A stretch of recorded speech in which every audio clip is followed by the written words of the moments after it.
तो ये demonic system के न्यू एपिसोड में आपका स्वागत है। तो कहानी वहीं से स्टार्ट होती है जहां पर खत्म हुआ था। अपना मेन कैरेक्टर बोलता है आखिर ये फेवरेबिलिटी पॉइंट होता क्या है, और तुम देख ही सकते हो कि सिस्टम किस तरह टीचर बनकर सब सिखा रही होती है। वो बताती है कि फेवरेबिलिटी सिस्टम एक सिस्टम है जहां पर होस्ट दूसरों की हेल्प से ये कमा सकता है और उसी पॉइंट का यूज करके वो सिस्टम के स्टोर से कुछ भी खरीद सकता है। मेन कैरेक्टर ओ तो ये बात है, तभी वो बताती है लेकिन तुम्हें रेंडम टारगेट्स दी जाएंगी और तुम्हें वो पूरा करना होगा, वो भी बड़ी शिद्दत से, और पूरा होने के बाद तुम्हें अच्छा खासा इनाम भी मिलेगा, और अगर नहीं हुआ तो तुम्हें पेल दिया जाएगा।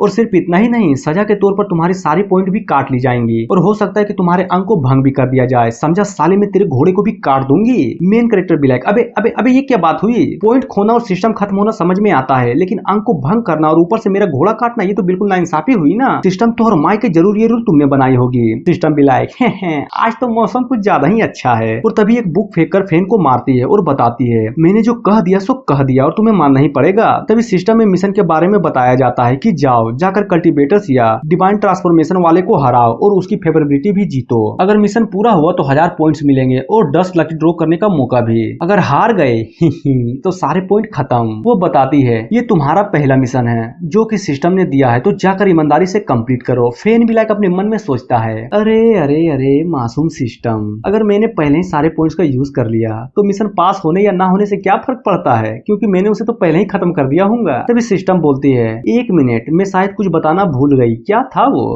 हाँ याद आया, तुम जब तक मिशन को पूरा नहीं करते तब तक सिस्टम के स्टोर को बंद कर दिया जाएगा, जिससे तुम अपने पॉइंट को यूज भी नहीं कर सकते। मेन कैरेक्टर भी लाइक हैं कमीनी कुत्ती कहीं की, फालतू सिस्टम की माँ का भरोसा, धोखा, गद्दारी करबे। तभी हमें रात का सीन दिखाया जाता है जहाँ अपना फैन कुछ तो लिख रहा होता है। तभी सिस्टम बोलती है सोचा, कुछ तो सोचा ही होगा, तुम्हें बस दोस्त बनाने हैं, बहुत सारे दोस्त, ताकि तुम्हारे फेवरेबिलिटी पॉइंट बढ़ सके। तो जाओ जाकर कहीं और मराओ, यहाँ पर क्या कर रहे हो? मेन कैरेक्टर भी लाइक मुझे समझ में आ गया कि मुझसे कुछ नहीं होने वाला, और सोचता है जैसा कि सिस्टम ने मुझसे कहा अगर मैं 3rd जनरेशन के डिसेबल को छोड़ दूं जो कि कोई भी काम का नहीं है, तो पूरे हेवनली सेक्ट में एल्डर के अलावा मेरे मास्टर ही है जो डिवाइन ट्रांसफॉर्मेशन या उससे ऊपर के हैं। क्या मैं इन सबको पेल दूं?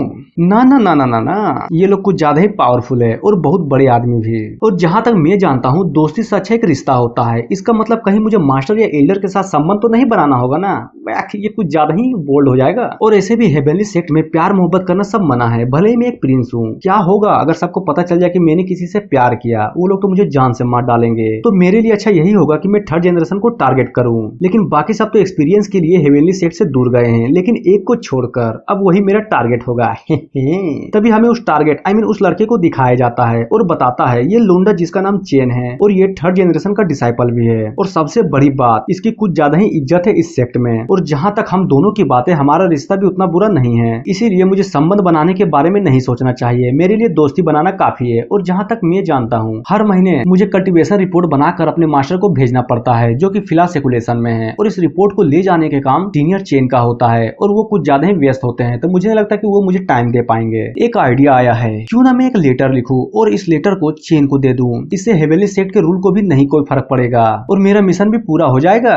और लिखते हुए बोलता है देखा क्यों हूं ना मैं बाप लेवल का जीनियस। 1 मिनट, पर लेटर में आखिर लिखूं क्या? मुझे तो कुछ पता ही नहीं। और बहुत प्यार से सिस्टम को बोलता है सिस्टम प्लीज मेरी मदद कर दो। सिस्टम भी लाइक हट बे चल यहाँ से। फिर हमें कुछ देर बाद का सीन दिखाया जाता है जहाँ पर मेन कैरेक्टर का सारा लिखा जोखा हो गया था। वो बोलता है इसे पढ़ने के बाद थोड़ा अजीब लग रहा है। सिस्टम क्या सच में मैंने सही तो लिखा ना? सिस्टम भी लाइक नॉलेज, इसको कहते हैं नॉलेज, जो कि सिर्फ मेरे पास है। ये सारी बातों को सुनकर वो भी सोचता है तो फिर मुझे ऐसा क्यों फील हो रहा है कि मेरे साथ कुछ बुरा होने वाला है। वो तो अच्छा है कि मैंने इस लेटर पर चेन का नाम नहीं लिखा, वरना लोग सोचते कि मैं गे हूँ। और तभी उस पेपर को मोड़कर पीछे फेंक देता है, हट बीसी मुझे कुछ भी नहीं लिखना। सिस्टम बोलती है अरे यार ये ठीक तो लिखा था, तुमने आखिर इसे फेंक क्यों दिया?